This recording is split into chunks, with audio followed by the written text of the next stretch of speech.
COVID-19. Hier, témoignage solide sur les trucages du nombre de morts du COVID-19 émerge. Captain Harlock, démocratie participative, 2 février 2021. Je ne sais pas pourquoi le journal Var Matin a consenti à laisser fuiter des témoignages attestant de ce que je dis ici depuis des mois sur le fait que le nombre de morts du COVID-19 est artificiellement gonflé par le gouvernement. Quoi qu'il en soit, cet article a été publié et il démontre l'ampleur de l'opération de manipulation des statistiques par le système. Var Matin. La crise sanitaire complique les obsèques des personnes testées positives à la COVID-19, que le virus soit ou non la cause du décès. Leurs proches dénoncent des situations inhumaines. Soins funéraires, toilettes mortuaires, présentation du corps, mise en bière. Les règles ont évolué depuis le début de l'épidémie. Un décret, paru au journal officiel le 12 décembre, précise les dernières dispositions. Les défunts atteints ou probablement atteints de la COVID-19 au moment de leur décès font l'objet d'une mise en bière immédiate, rappelle le décret. Le défunt ne peut donc pas faire l'objet d'une présentation en chambre funéraire. Les proches ne pourront revoir le défunt qu'à l'EHPAD ou l'hôpital avant son transport.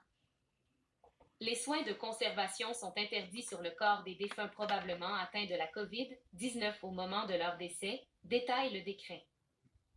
Il s'agit des soins de thanatopraxie, invasifs, de type embaumement, consistant à prolonger la conservation du défunt et à lui rendre des traits apaisés lors de la présentation du corps. En revanche, une toilette mortuaire simple et l'habillement du défunt restent possibles, mais uniquement à condition qu'ils soient réalisés par des professionnels de santé ou des thanatopracteurs, précise le décret. Mais tous n'acceptent pas de le faire, reconnaît Brice Pinatel, directeur des agences de pompes funèbres Roblo de Nice Centre et Nice Ouest. Car selon les informations dont nous disposons, même décédées, les personnes positives au coronavirus sont toujours contagieuses. Une décision très mal vécue par les familles, plongées dans l'incompréhension. D'autant plus que la non-présentation du corps complexifie le travail de deuil. Nous comprenons que cela est compliqué pour les familles qui ne peuvent plus voir leurs défunts.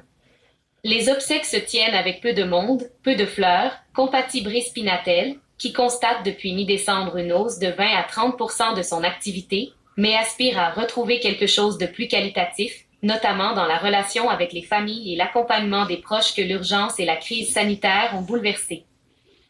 J'ai l'impression que ma mère est partie comme un chien et qu'on nous vole son enterrement. Après la peine causée par le décès de sa mère, âgée de 77 ans, à l'hôpital de Nice, place à la colère pour Cathy, une Laurentine de 57 ans. Admise pour un cancer généralisé contre lequel elle luttait depuis 5 ans, la septuagénaire a contracté la COVID lors de son séjour, sous une forme asymptomatique.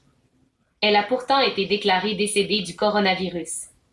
Ce qui l'empêche d'avoir droit à une toilette funéraire et prive ses proches de lui dire au revoir une dernière fois avant sa crémation.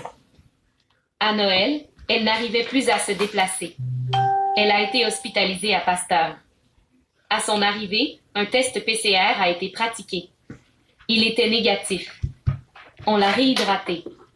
Pensant qu'il s'agissait d'une simple déshydratation, le médecin a décidé de ne pas la garder, se souvient Cathy.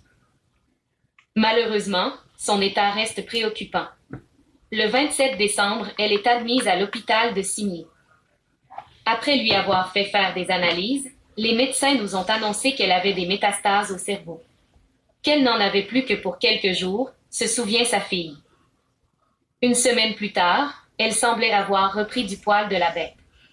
Puis on nous a annoncé qu'elle avait passé un test PCR et qu'il s'était révélé positif. Bien qu'asymptomatique, ma mère a rejoint l'unité COVID pour 7 jours d'isolement, du 4 au 10 janvier. Les visites ont été suspendues. Le virus pourrait avoir été contracté à l'hôpital, puisqu'elle y était entrée avec un test négatif en poche. On a tout le temps porté le masque. On a fait très attention. Les visites étaient limitées, énumère Cathy qui juge peu probable que sa mère ait été contaminée lors d'une visite de la famille. Le mardi 12, je suis retournée la voir. Le médecin m'a dit qu'il préférait la garder jusqu'à la fin de la semaine dans l'unité COVID et qu'un point sera fait le lundi 18 avec la possibilité qu'elle quitte cette unité. Dimanche 17, ma sœur se rend à l'hôpital pour lui rendre visite. On lui annonce que notre mère vient de décéder et que dans 1 heure, elle sera transférée en chambre froide à Pasteur et que nous ne pourrions plus la voir du tout. Mon neveu a insisté pour qu'il repousse le transfert pour me laisser le temps de venir.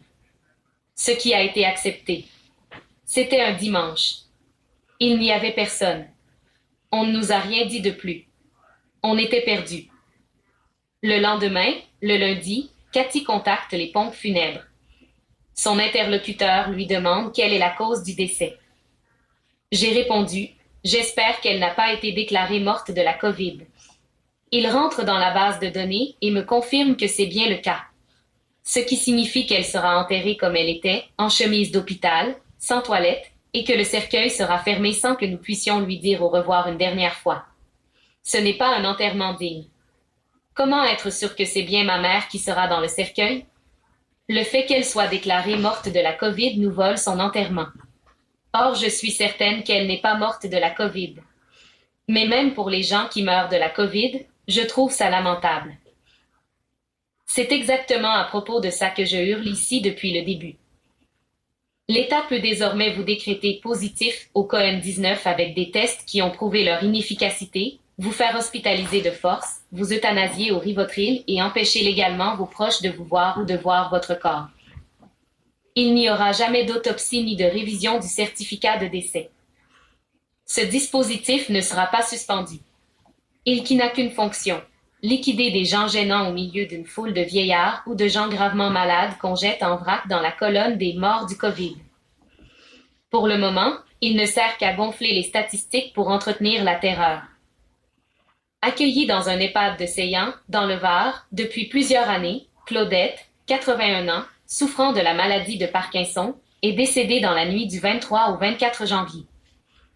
Sa nièce, Amandine, une niçoise de 35 ans, dénonce un abus. Elle a été testée positive à la COVID quelques jours avant son décès mais était asymptomatique.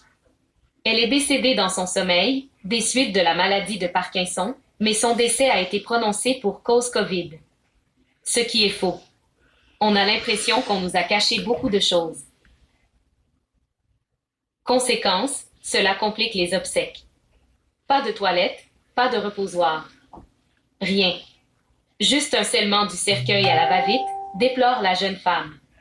Il y a un protocole particulier et les sociétés de pompes funèbres sont obligées de le respecter. Autre déconvenue, l'agence de pompes funèbres varoise choisie par la famille a fait effectuer la crémation à l'Athanée de Nice, mais n'a pas eu le temps de déposer l'urne au cimetière de Caucade, nous a-t-on rapporté. Ils sont débordés, il y a trop de décès. Mais la loi nous interdit de garder l'urne à domicile. Nous sommes donc pour le moment sans solution. Ce n'est pas tous les jours qu'on enterre quelqu'un, nous ne connaissons pas toutes les ficelles. Je trouve tout cela inadmissible. Cette machine infernale aux mains des globalistes entrera en action si des troubles importants ont lieu. C'est les